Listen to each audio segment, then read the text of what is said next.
Welcome to the Gay Buddhist Forum, where teachers from all schools of Buddhism offer their perspectives on the Dharma and its application in modern times, especially for LGBTQI audiences. These talks are offered freely to the world and made possible by appreciative listeners. If you would like to support our efforts to share the Dharma with underserved audiences, please visit gaybuddhist.org. There you can donate, find a list of upcoming speakers, or enjoy many hundreds of these recorded talks dating back to 1996. Before we begin the Dharma talk, let's go around and introduce ourselves. Larry, first name. I'm Larry. I'm Stephen. Michael. I'm Terry. Mike. George. Kay. Jay. Nicholas. Jonas. Scott. Michael. Unaboshi. Greg. Snake. Jack. Peter. John. Art. David. Michael. David. Steve. Clint. Sharon. Is there anyone here for the first time today? Welcome. Oh, it's Stephen. Okay, Blanche Hartman is the former co-abbess in the San Francisco Zen Center. She's a dharma heir of Mel Weitsman and has been practicing Soto Zen since 1969 and is kind of a regular speaker. Welcome. Give her a special welcome. Good morning. It's time for you to start speaking, or are there announcements to be made? Please. It's really nice to be here again. I always enjoy it. I see my little email where Clint is saying it's about time to come over again. Thank you so much.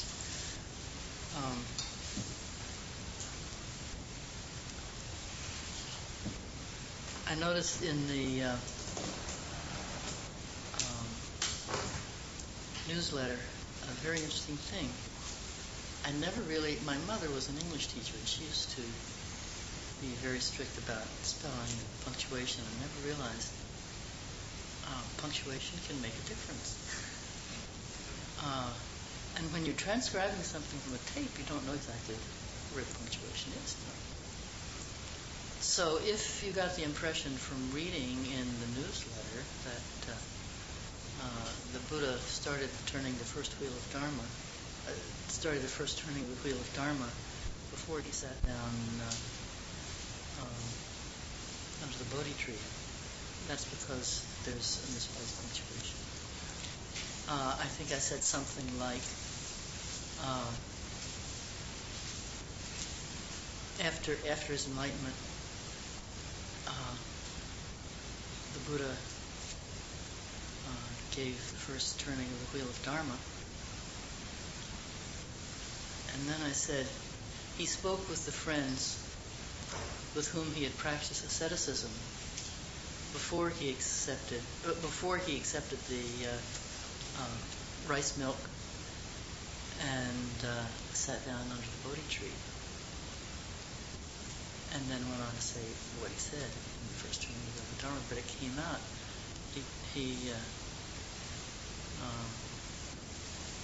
Because of a period in there, before he sat down under the Bodhi tree, before he accepted the rice milk, sat down on the Bodhi tree, he said, whatever it was, he said, friends, there is no God.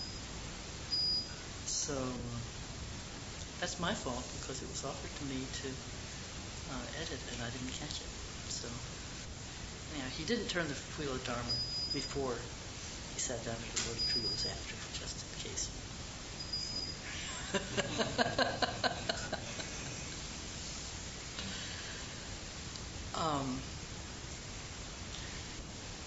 One of the first koans in the Zen tradition, that is, one of the first times we see in the literature where a teacher presents a question to a student, which he can't answer, which he ponders for some time, and then produces an answer,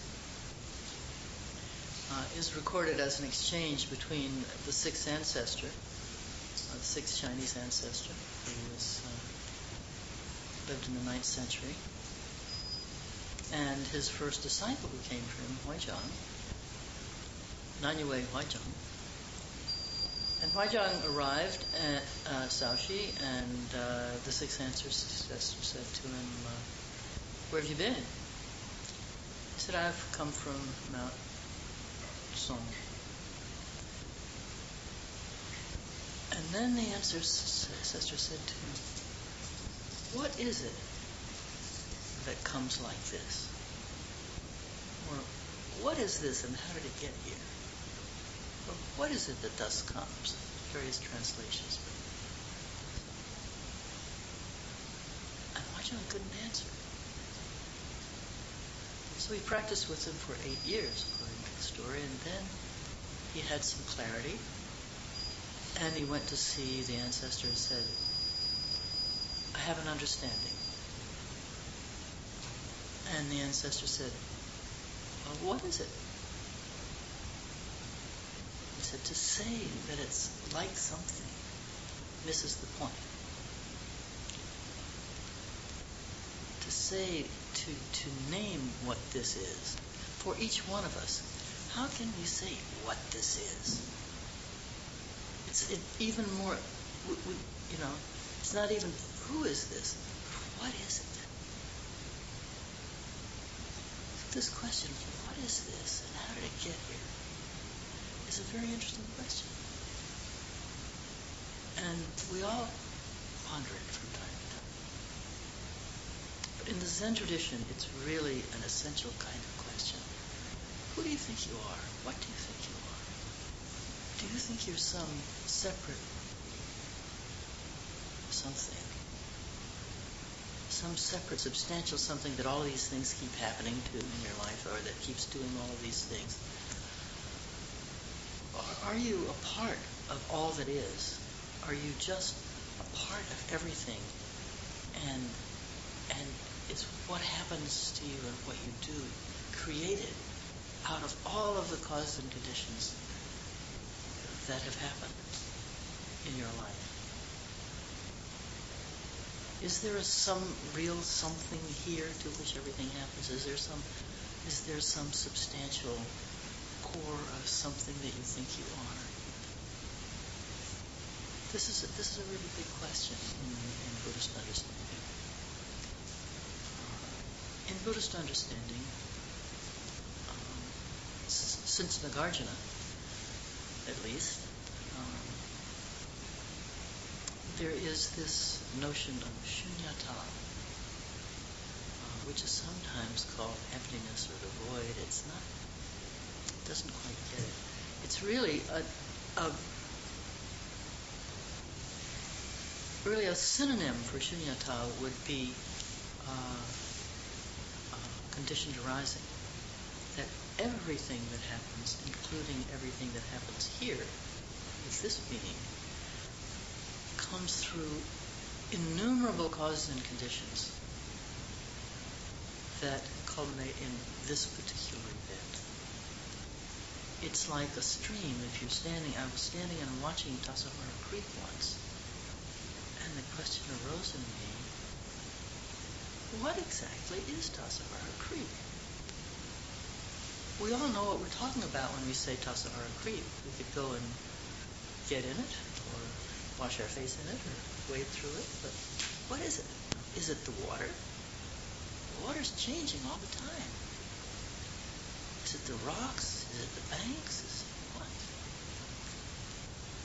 I mean, it's all of that. But what it is at any given moment, at any given spot, is the result of everything that's happened upstream from that spot. And our life is like that too. What I am at this moment is not anything fixed that I could name. Although I have in my mind a great many ideas about who I think I am. And as a matter of fact, Suzuki Roshi said, you exist as an idea in your mind. Or to me it's more, I exist as a whole basket full of ideas in my mind. And any one of them might come up in any given situation. And particularly I notice some fixed idea of who I think I am if something goes crosswise with that idea. There was a time when I discovered that one of my daughters was doing something in her life that I really, really was upset about. I was so upset. In order to gain some composure, I was living in Green Cross at the time. I went over to the Zendo and I sat and I chanted the Dai Shintarani. I tried to do something to calm me down. I was really upset. And in the midst of it, I heard myself saying, "I'm not the kind of mother whose daughter would do a thing like that." Well,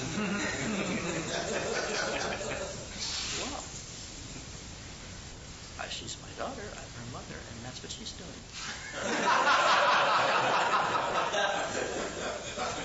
So I actually must be exactly the kind of daughter would do a thing. So I notice when I get distressed by something, when I get disturbed by something, if I will kind of pay careful attention to what's going on in my mind, I will see some fixed idea of who I think I am that's just been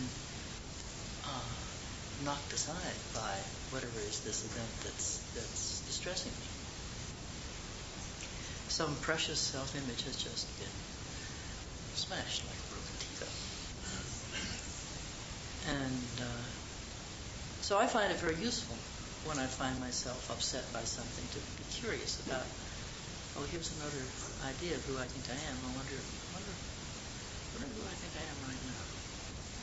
What idea is that? That's just got messed up. It's very helpful.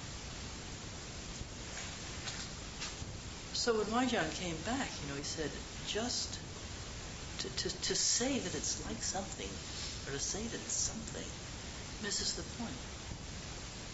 And the sixth ancestor says, well, does that mean it can't be cultivated and it can't be realized?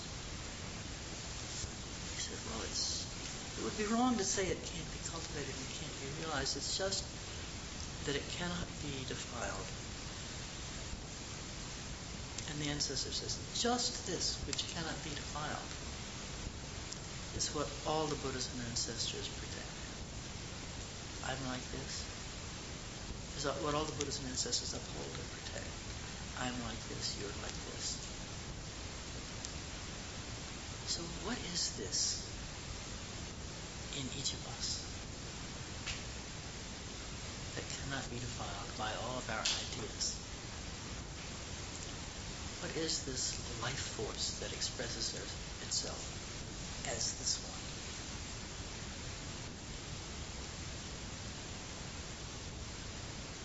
I offer this to you as a coin.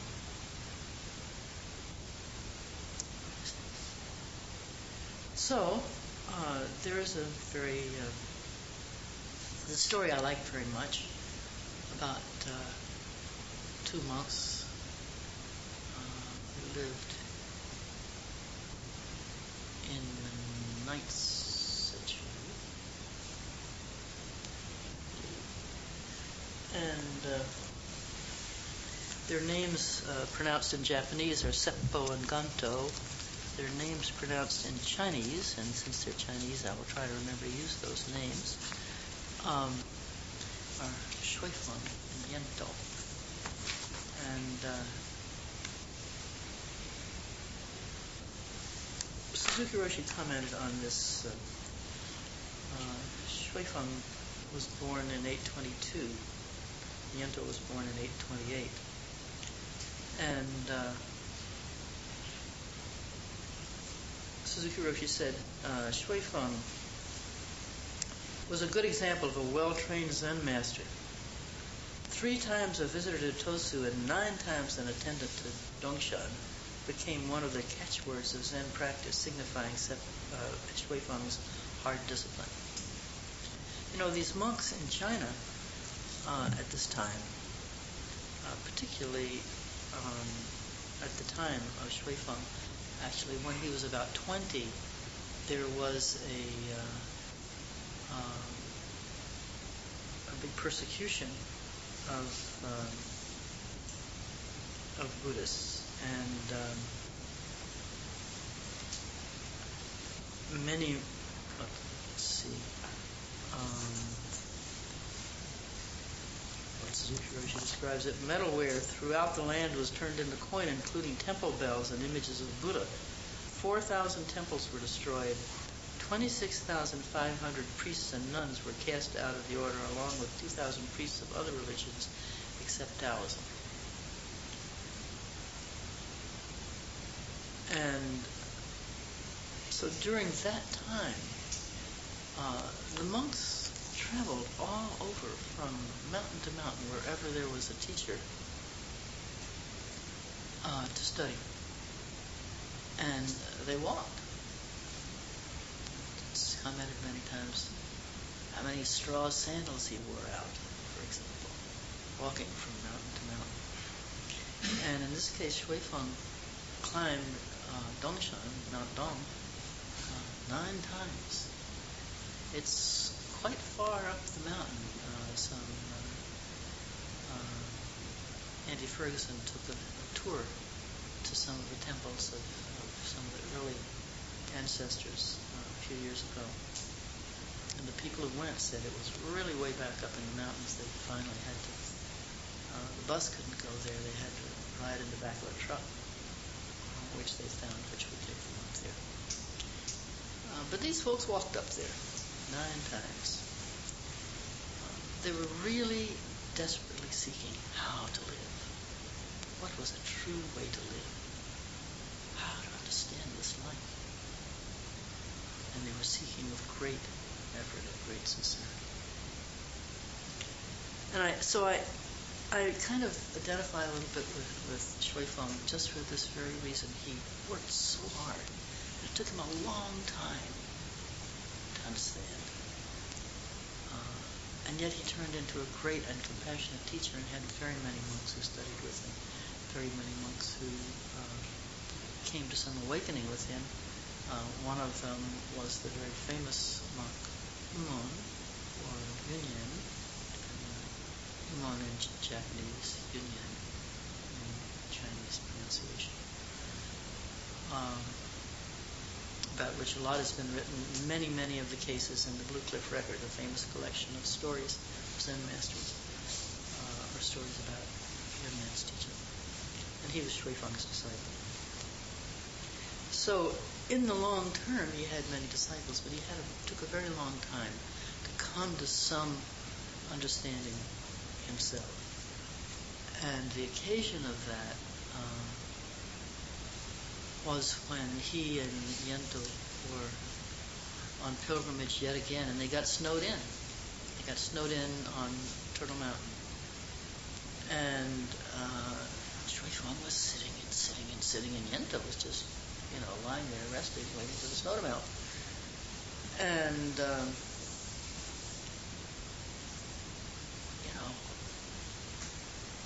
Yento said, "Why are you sitting there like a stone Buddha?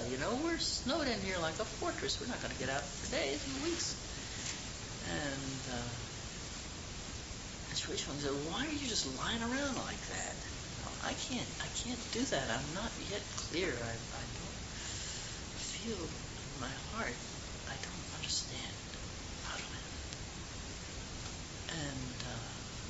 And Yento, who was very bright and sharp, many of the stories about him are him getting in the last word.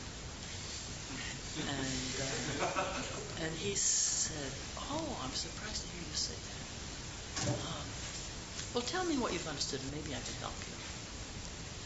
And so Shui Feng said, "Well, when we were with Tozan last time, and he said such and such, and then when we were with Dersha," he's going along and kind of recounting what he's heard other teachers say that really caught his attention. And Yento says, No. What comes in through the door is not the family treasure. Or what comes in through the gate is not the family treasure. Hereafter, if you want to help beings, let it flow forth from your own heart to cover heaven and earth. And that was the turning word for Shui Feng. And he dances around in this cabin they were staying in and said, "Oh, Brother Yento, day Turtle Mountain woke up. And always after that, Shui Fang gave Yento credit for having been, having given him the turning word that helped to open his heart. And that turning word was a very important one for me when I heard it once in a lecture during a session. What comes in through the gate is not the family treasure. Hereafter, if you want to help beings, let it flow forth from your own heart to cover it. So what helps beings is what really comes from your heart, not from some idea. So later on, they had received, they had completed their training, and they each had set themselves up. Ganto had a monastery, and apparently Shui Feng at that time had a hut somewhere where he was staying. Said later they were handed down Toksan Senkan's transmission. And when Shui Feng was 44 and Yento was 38, they left Toksan and started pilgrimages again. And this is where they got stuck on Turtle Mountain. So then we come to the point. I want to read you the introductory word for this case that's in the Blue Cliff record, and Suzuki Roshi's commentary on it. Engo, introducing the subject, said, "If you're caught by the slightest idea of good or bad, your mind, your true mind, your essence of mind will be lost in the realm of disorder. If you do not have an idea of the order of stages, there will be no purpose in your practice. Now, which do you think is better, to pursue the relative way or to resume to the absolute? The relative form and color that you see now are the conditioned attributes of the unconditioned, constant absolute. The absolute is the eternal unconditionality that gives rise to the conditioned relative ways of practice. What you see now is the eternal unconditionality of the absolute and the momentary conditioned relative. Actually, the positive or relative is not different from the negative or absolute way. Even though you follow the order of the stages in your actual practice, if each relative stage, even the first stage, is brought out in full relief against the darkness of the absolute, and if there is no fumbling and groping in your practice under the right teacher, then your practice is already in the realm of reality. Each relative stage bears the full meaning of the absolute, and the absolute reveals its actual meaning in the relative practice. If you wish to understand this secret, you must study under the right teacher, not only by words, but also by actual conduct on each moment under particular circumstances. To continue with Engo's introduction, he said, if you become attached to some particular way of expressing Zen, captivated by something told in words or verse, attached to some method of instruction, such as a scolding voice, slapping the face, seizing by the collar and casting off, drawing a circle, lifting up one finger, all these kinds of things you've read about that happens sometime between teacher and student. You're nothing better than the parasitic weeds wrapped around dead trees. Even if a man thinks he is living in the land of Tathagata itself, when he is possessed with the idea of this land or that land, he is said to be watching the moon of his old home, which is now 10,000 miles away. Well, have you understood what I'm saying? If not, here's an actual koan for you to ponder. So he's talking about to get, to pick on something that you heard from somebody else, or something you've seen somebody do, and copy it, is not letting it come forth from your own heart. It's not you expressing the particularity of this one as it is. Each one of us is the product of innumerable causes and conditions. Each one of us will have our own unique way of expressing Buddha in the world. How will you express this Buddha that you are? Copying some other Buddha is not yours. What's your way of expressing your Buddha mind in each activity of your life? This is what he's talking about.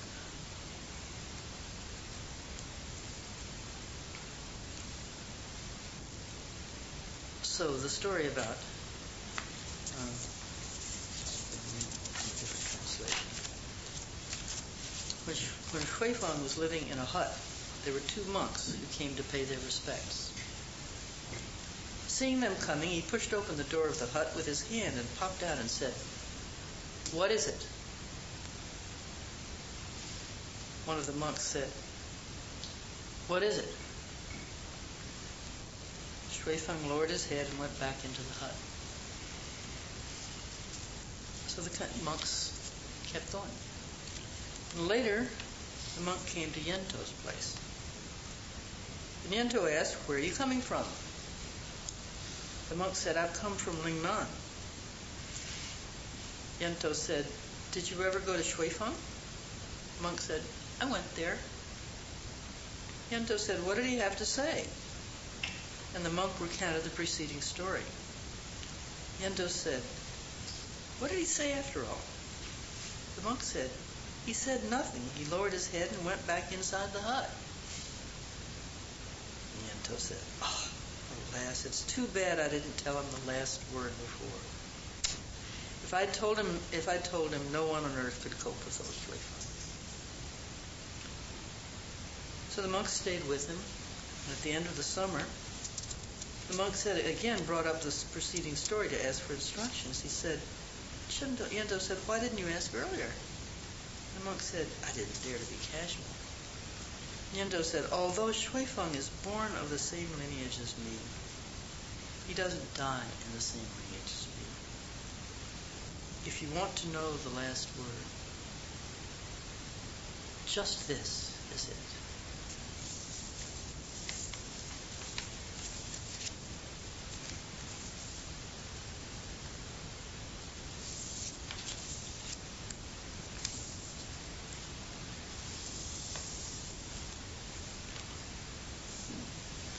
So as Suzuki Roshi was commenting, he said, "I'll tell you what the last word is. If you want to know my last word for Shuifang, I'll tell you what it is. It is nothing but, this is it." And then Suzuki Roshi says, "Wherever Shuifang and Yento might be, however long they might live as the best friend of each other, what Shuifang did is actual Shuifang, and what Ganto did is actual Ganto. This is it should always be the last word for oneself and others." Dogen Zenji said, "Breathing in or breathing out, after all, what is it? No one can tell what it is." And Suzuki Roshi went on to say, "Now you may not be calm or patient enough to wait for the right answer, but let us ask ourselves if our activity is either subjective or objective. Let me point to this. What do we mean by it? Do you mean breathing itself or the idea of breathing? If you mean the idea of breathing, it will be another matter. If you mean breathing itself on each moment, you have solved the problem already when you breathe in and out on each moment in calmness of big mind. Now you will understand that the right answer to what is it should always be, this is it."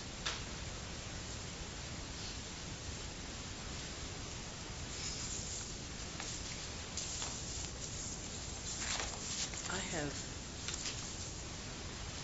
talked very often. As a matter of fact, it's kind of a joke around with some people who practice with me for a long time, how much I talk about just this is it. But it comes up again and again, both in my life and in Zen stories that I read. When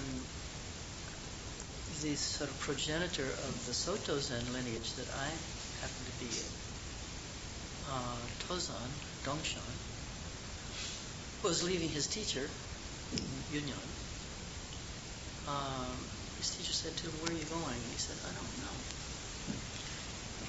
He said, "It would be hard for us to meet again." And Dongshan said, "It would be hard for us not to meet again." And then he asked him, "If in the future someone should ask me if I can say what your teaching was, how should I answer?" And after a long pause, Yunyan said, "Just this is it." And the record says Dongshan sighed. I always love that. Just this is it. Dongshan sighed. We think there's something else than just this. We're always looking out there for something else. So the record goes on to say Dongshan was still in some doubt when he left. And as he was crossing a stream on a bridge, he looked down and saw his reflection in the water. And suddenly had some understanding of what Yunyan had meant. And he wrote a poem to express his understanding, saying that I go on alone now, but everywhere I look, I see it. Sometimes some translations say, everywhere I look, I see myself. I am not it, but it actually is me. It must be understood like this, to merge with thusness. And later on, a monk asked Dongshan, your teacher said, just this is it, didn't he? And Dongshan said he did. He said, I want to know, did he really know that or not? And Dongshan said, if he didn't know it, how could he have said it? And if he did know it, why was he willing to say it? And another teacher commented, a son then knew his father's compassion. Because, it's very, very strong in all of the Zen tradition is that you don't tell students an answer to a question. You put a question to a student and you let them find their own response to it. So if he did know it, why was he willing to say it? The son then knew his father's compassion. In any event, this teaching of just this is it, in each moment, this is what is. It's not somewhere else. And I was really surprised when I ran across, we have a kind of a repository of people's discarded books that we leave through, we kind of trade books that way up on the third floor at Zen Center. And I ran across a book by Alan Watts called This Is It. No, I never read much of Alan Watts. I guess I never read anything of his, although he inspired a whole generation and was really, really laid the groundwork for there being people interested in Zen and looking for a way to actually practice Zen when Suzuki Roshi came here. People like Alan Watts and others who had read and studied and had a real intellectual understanding and talked about and wrote about Zen, but who hadn't actually practiced really laid the basis for there being people interested in finding out what Zen practice really was. Richard Baker, who was the second abbot of Zen Center, had a tremendously high regard for such people, including Alan Watts, and Alan Watts's ashes are buried at Green Gulch. So, just from this first essay, I'd just like to share a little bit with you. The most impressive fact in man's spiritual, intellectual, and poetic experience has always been, for me, the universal prevalence of those astonishing moments of insight, which Richard Buck called cosmic consciousness. There is no really satisfactory name for this type of experience. To call it mystical is to confuse it with visions of another world or of gods and angels. To call it spiritual or metaphysical is to suggest that it is not also extremely concrete and physical. While the term cosmic consciousness itself has the unpoetic flavor of oculus jargon. But from all historical times and cultures, we have reports of this same unmistakable sensation emerging, as a rule quite suddenly and unexpectedly and from no clearly understood cause. To the individual thus enlightened, it appears as a vivid and overwhelming certainty that the universe, precisely as it is at this moment, as a whole and in every one of its parts, is so completely right as to need no explanation or justification beyond what it simply is. Existence not only ceases to be a problem, the mind is so wonderstruck at the self-evident and self-sufficient fitness of things as they are, including what would ordinarily be thought the very worst, that it cannot find any words strong enough to express the perfection and beauty of the experience. Its clarity sometimes gives the sensation that the world has become transparent or luminous, and its simplicity the sensation that it's pervaded and ordered by a supreme intelligence. At the same time, it is usual for the individual to feel that the whole world has become his own body, and that whatever he is has not only become, but always has been, what everything else is. The central core of the experience seems to be the conviction or insight that the immediate now, whatever its nature, is the goal and fulfillment of all living.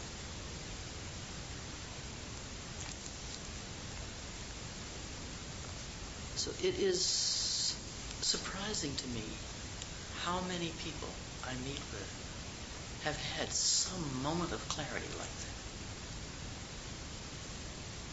It's evanescent, but in the moment, it is so clear and so real and so unarguable that it's clear this is how the world is.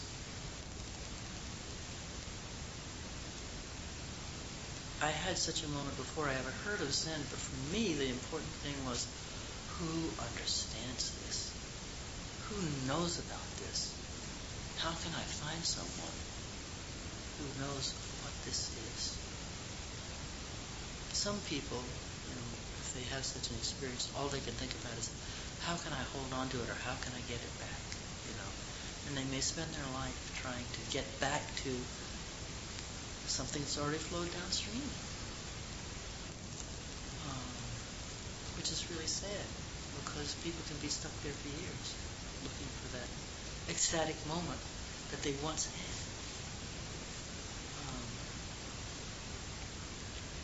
But the important thing is to recognize what it is that we are seeing in that moment, the completeness of what is right here, right now, in each moment.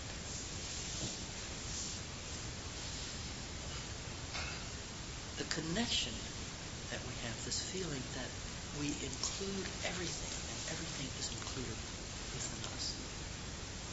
This is the vision of the Huayan school, which is depicted where they depict the universe as this vast net. And at each crossing of the threads of the net, there's a jewel. And each jewel is reflected in every other jewel. And every other jewel is reflected in each jewel. This vast interconnectedness and interdependence and interpenetration of everything with everything is the vision of the Huayan school, is the way it's expressed. And it's said that Huayan is the philosophy of Zen, and Zen is the practice of Huayan. But to understand our real connection and relation with everything in the world is really important for us to be able to live fully this human life that we have the opportunity to live.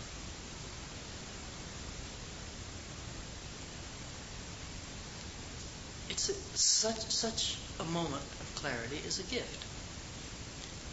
And so we just thank the universe when it happens. But we can't hold on to it.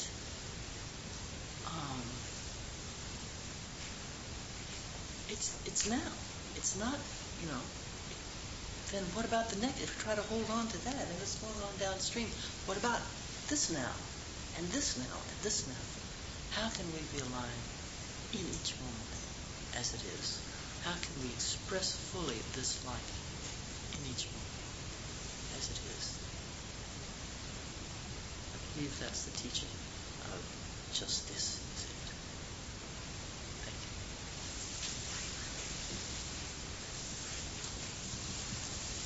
We have a few minutes for questions, if you'd like any questions. Sure. Yes, Tim. I was very moved by this talk, and one point made particularly relevant to me was peak moments we have and how we want to hold on to them.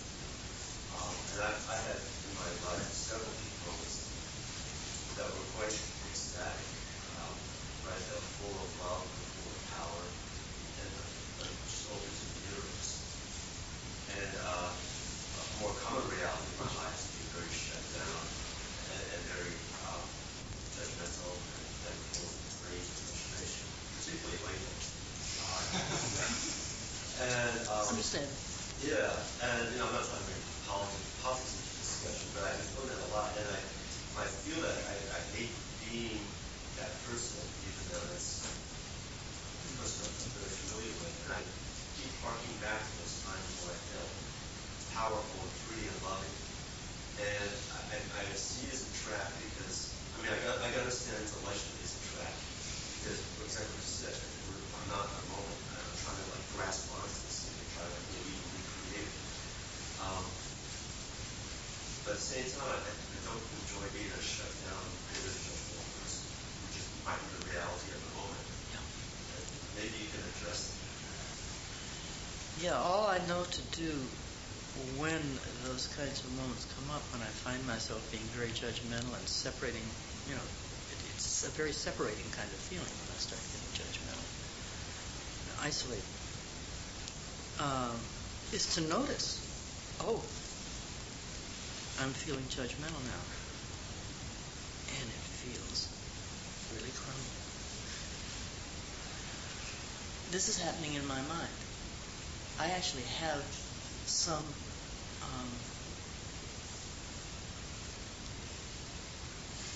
possibility of not getting caught up in my thoughts. If I see that I'm thinking that these are my thoughts that are making me feel crummy like this, it's possible for me to say, I don't want to entertain those thoughts. But what about another way to say, okay, I'm going to feel crummy now and explore what feeling crummy is like. Well, that's okay too. Yeah. Because I'm just thinking, I'm always going to push away the crummy. No, I don't know. We absolutely have to acknowledge how we're feeling. And we have to acknowledge, it doesn't feel so good. Suzuki Roshi said, because this judgmental mind, there is a precept about not speaking of the faults of others. Right? There's a precept about not putting yourself up by putting others down. Why is there a precept? Because it's things that we do. All the precepts are about things that we do. They're about, these things cause suffering. That's what the precepts are about. These kinds of actions cause suffering. So we have to acknowledge it. And Suzuki Roshi said, if you break a precept, it doesn't mean that anybody's going to punish you. It just means that you'll feel bad. So I think we have to notice when we're feeling bad. We have to notice what we're doing. And if we notice that this line of thinking always makes me feel bad. I was obsessing about someone once. I was married, they were married. So nothing was going to come of it, but I was obsessing about her anyhow.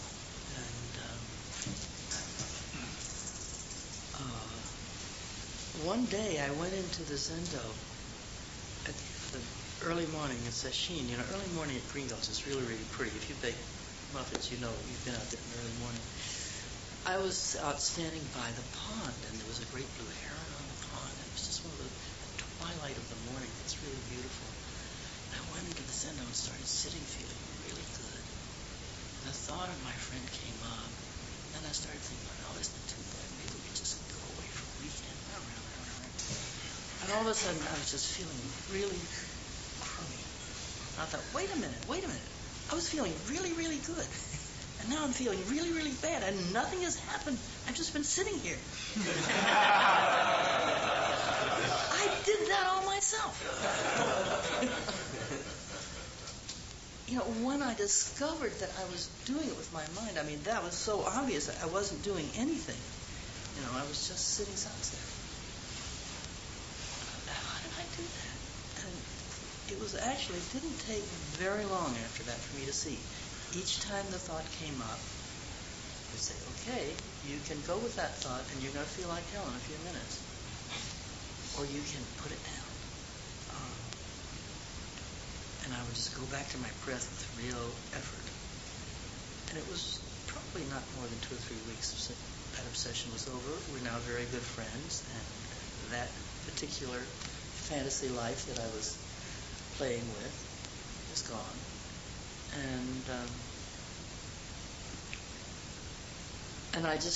But that was a real discovery for me that just all by myself I could make myself miserable without any help from anybody else.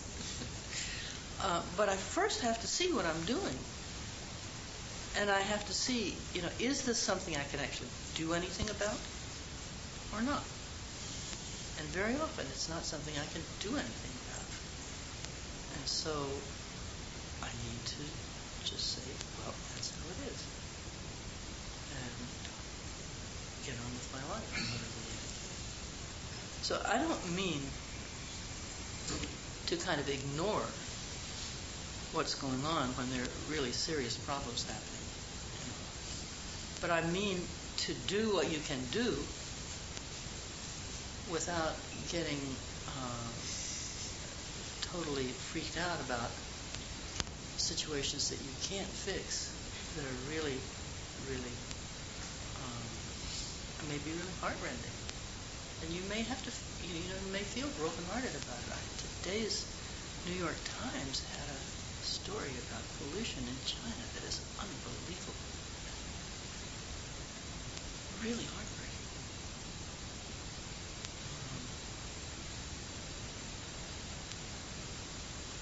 All the more so for me personally, because I thought that the change in government in China 50 years ago was going to mean a whole new life for the people of China. But greed, hate, and delusion take over, and the ideals of communism, from each according to his ability to each according to his need, is a great ideal and very inspiring. But it's hard for people to do it, because greed, hate, and delusion affect people. And our idealism gets undermined.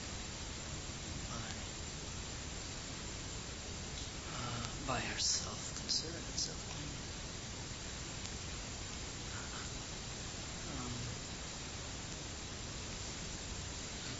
So,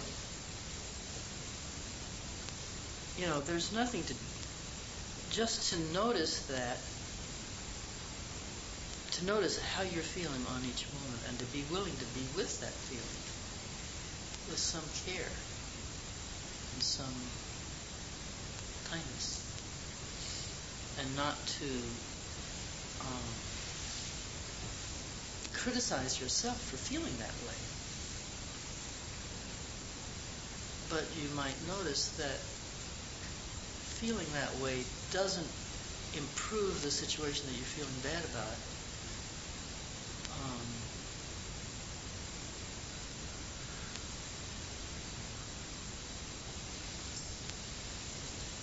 And try to see in what ways you can connect with people rather than disconnecting, as happens when you get into judgment. One of the things that Alan Watts goes on to say in this first thing is that people often get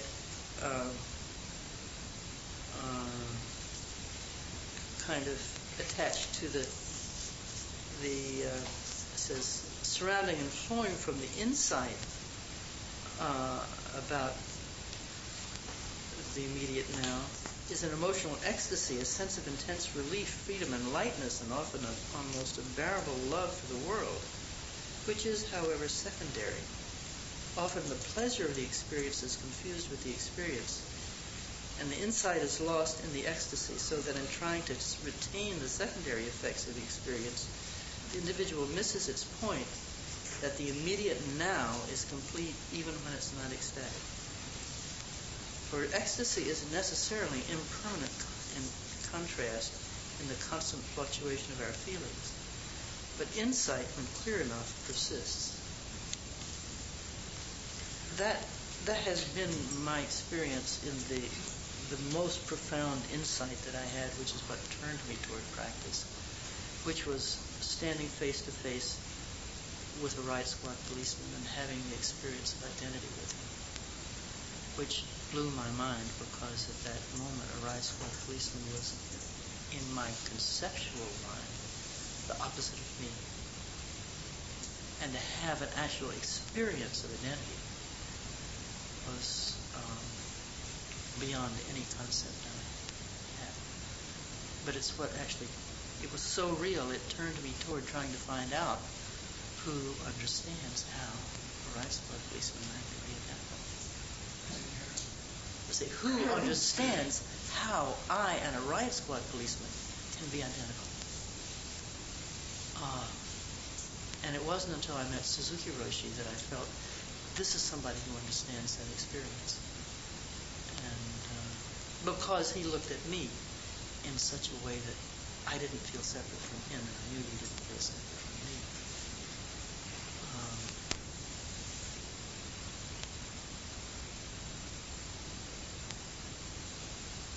Blanche, we've gone past noon. Yes. So I want to know if you would be able to stay around after we formally close to answer any more questions that you might have. I'm sorry, but I have to teach a class at 1 o'clock at Green Coast. Okay.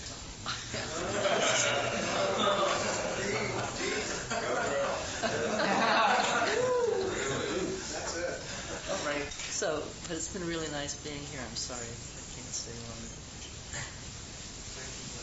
Thank you. Announcements? I'm your host today. I'd like to extend a special welcome to the new people. Please join us for refreshments and tea outside. There's a mailing list you can sign up. There's a donut bowl for contributions. Recommended is $5 more if you can, less if you can. If you do have tea, please wash your cup.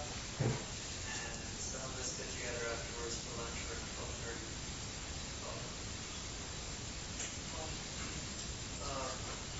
If you would like to host a potluck in October, please talk to me, because the newsletter's going out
going to the retreat and can offer somebody a ride, I'd like to go early to just enjoy the ride and the day. We'll talk after. Good. I have an announcement for an event that I've organized. It's going to be October 2nd at the San Francisco Main Library's co-abbess auditorium at 2 p.m. in the afternoon. And it's going to be a premiere screening of a movie that was filmed in New Zealand called Monty's Story, Yellow is for Hermaphrodites. It's about intersex issues.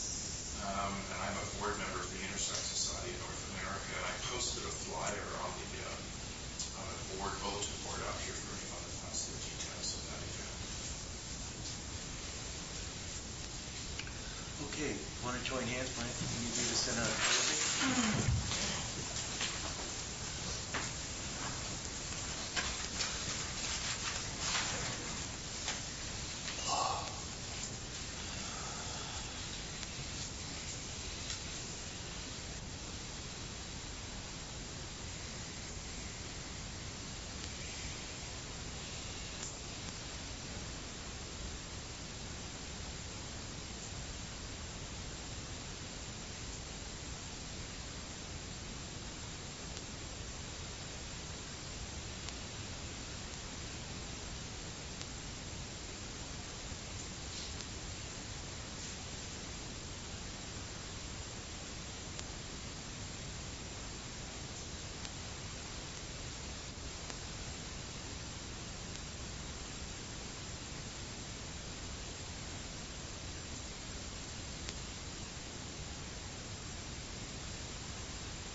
Thank you for listening to the Gay Buddhist Forum. If you would like to hear several new talks per month and be notified of upcoming speakers so you can participate live, please subscribe to this podcast, like us on Facebook, and join our mailing list by visiting gaybuddhist.org.